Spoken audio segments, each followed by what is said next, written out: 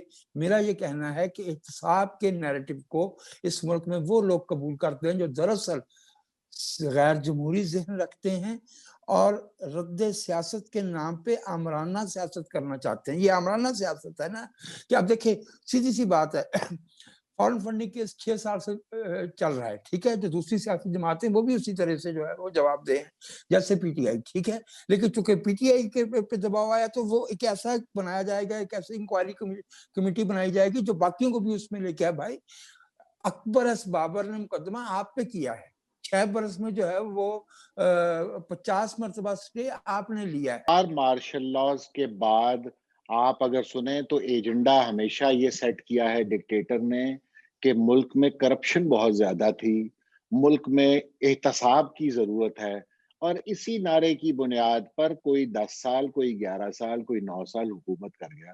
یہ معاملہ جو ہے, اب میرا خیال ہے ذی ہوش لوگ جو ہیں وہ تو کرپشن کا نام سنتے ہی سمجھ جاتے ہیں کہ یہ اس کی آڑ میں اب کیا ہونے لگا. ٹھیک ہو گیا.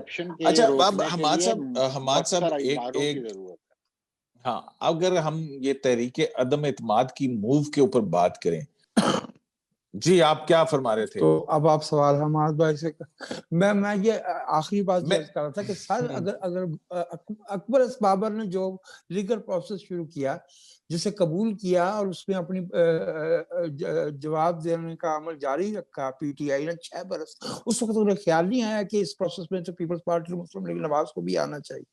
الا یہ کہ آپ کوئی کہیں نہ کہیں کوئی ایسا ان کو جو ہے وہ خوف پیدا ہوا ہے کہ وہ اس میں باقیوں کو لپیٹنا چاہ رہے ہیں. 6 برس میں تو پی ٹی آئی نے نہیں کہا کہ جی اس معاملے میں مسلم لیگ اور پیپلز پارٹی کے جو معاملات ہیں انہیں بھی لے کے آیا جائے.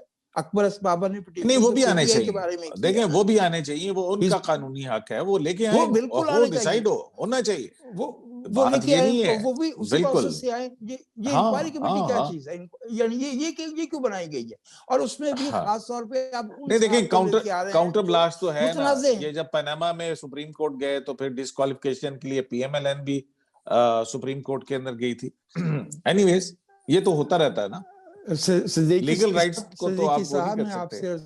سے ہم نے ہاں بالکل نہیں, بالکل نہیں, ہر ایک کا قانونی حق ہے, پروسیس کے ذریعے ہونا چاہیے نا, یونیلیٹرل تو نہیں ہوتا وہ. لیکن میں آپ سے عرض کروں کہ میں نے ایک محسن قوم کو پہچان لیا, خدا اس کو زندگی دے لمبی, اس کا نام ہے جہانگیر ترین. وہ ایک جملہ بولتے ہیں اور ماشاءاللہ سے وہ ساری بات کھول دیتے ہیں. مثلا انہوں نے ایک جملہ بولا کہ جی مجھے تو بیلنس کرنے کے لیے ڈسکوالیفائی کیا گیا تھا, تو ساری ڈسکوالیفیکیشن اور کوالیفیکیشن سب کا سب اڑ گیا. اور دوسرا انہوں نے ایک بہت اعلیٰ جملہ بولا, سبحان اللہ, خدا ان کو لمبی زندگی اور صحت عطا فرمائے, جس میں انہوں نے یہ کہا کہ بھائی میں نے جا کے خان صاحب سے کہا تھا کہ خان صاحب پنجاب کی 60 سے 80% سیٹوں پہ تو ہم دوسرے یا تیسرے نمبر پہ بھی نہیں ہیں, تو ہم الیکشن ہارے ہیں. تو بھائی اگر الیکشن 2013 کا ہارے تھے تو وہ جو تمبو تانا تھا 126 دن کا ڈی چوک پہ, وہ کیا تھا؟ جہانگیر ترین اس قوم کا محسن ہے, جو بھی ان کی انٹینشن ہو وہ الگ چیز ہے, لیکن انہوں نے اس سارے قصے سے اٹھا دیا ہے نقاب, یہ کہہ کے کہ جی مجھے تو اس لیے بیلنسنگ ایکٹ کے طور پر ڈسکوالیفائی کیا گیا. پتہ نہیں پھر اور کس کو انتقامی کاروائی میں ڈسکوالیفائی کیا گیا ہوگا, اس لیے کہ عدلیہ اعتماد اٹھ گیا, قانون کے اچھا لفظ سے تو اعتماد اٹھ گیا. یہ جو معلوم پی ہو ڈی گیا کہ ایم یہ کی سیاسی جماعتوں کے عمل اندر ہے, معلوم ہو گیا کہ یہ سیاسی عدم کھیل ہے. عدم اعتماد کی جو تحریک کے اوپر پی ڈی ایم کی جماعتوں کے اندر جو عدم اعتماد ہے اس کا کیا کریں؟ کیا عدم اعتماد حماد بھائی سے وہ سوال تو کر رہے سارے ہیں. متفق اور یکسو ہیں اس معاملے پر. یعنی عدم اعتماد کا مطلب یہ ہے وہ تو رستے ڈھونڈ رہے ہیں نا, لیکن اس حکومت کو گھر بھیجنے کے نقطے پر تو ان کے درمیان کامل اتفاق پایا جاتا ہے. اور ویسے تو یہ بات بھی تو سمجھنا چاہیے کہ یہ لوگ پولیٹیکل رائیولز ہیں, انہوں نے ساری عمر ایک دوسرے کے خلاف الیکشن لڑے ہیں, آئندہ بھی لڑنے ہیں. یہ کوئی ایسی بات تو نہیں, یہ تو ایک ایسی صورتحال ملک میں ہائیبریڈ نظام نے آج پیدا تک ہمارے صاحب آج تک ویسے کوئی طریقے عدم اعتماد جو ہے وہ کسی کے خلاف کامیاب نہیں ہو سکی. نہیں کامیاب نہیں ہو سکی. کئی دفعہ تو یہ بھی ہوئی ہے, ہوا کیوں ہے کہ بالکل ہوئی ہے بھائی. ارے بھائی ہوئی. کب جی بتائیے. میرے بھائی فخر امام کے خلاف سپیکر فخر امام کے خلاف کامیاب ہوئی جب اس کے پیچھے ضیاء الحق کی تھپکی تھی. تو تحریک عدم اعتماد طاقتور کے خلاف میں یہی اگلی بات ہاں کرنے اس جا کی رہا تھا. مرضی ہو تو پھر کامیاب ہو میں اگلی جاتی ہے. بات یہ کرنے جا رہا, وہ میرا خیال ہے وزارت عظمیٰ کی بات کر رہے تھے صدیقی صاحب, لیکن آپ نے درست مثال دی. میں تو یہ کہہ رہا ہوں کہ حتیٰ کہ جب اسٹیبلشمنٹ آپ کے پیچھے ہو, جیسے کہ غلام مرتضیٰ جتوئی صاحب کے پیچھے تھی, تب بھی لازم نہیں ہوتا کہ آپ اس میں کامیاب ہو جائیں, کیونکہ اس کے اپنے ڈائنامکس ہیں.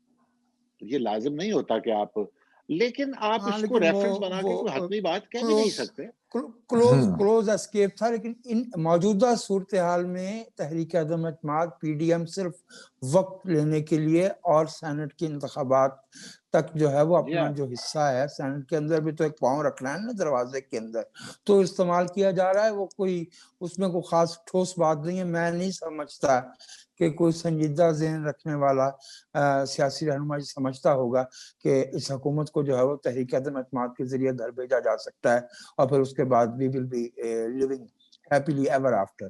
اس طرح کی کوئی بات جو ہے میں نہیں سمجھتا. چلیں اس کے اوپر ڈسکشن کا سلسلہ جو ہے وہ جاری رہے گا. وجاد صاحب اور حماد صاحب, ہم we are running out of time, تو وعدہ کریں کہ کل پھر ملیں گے.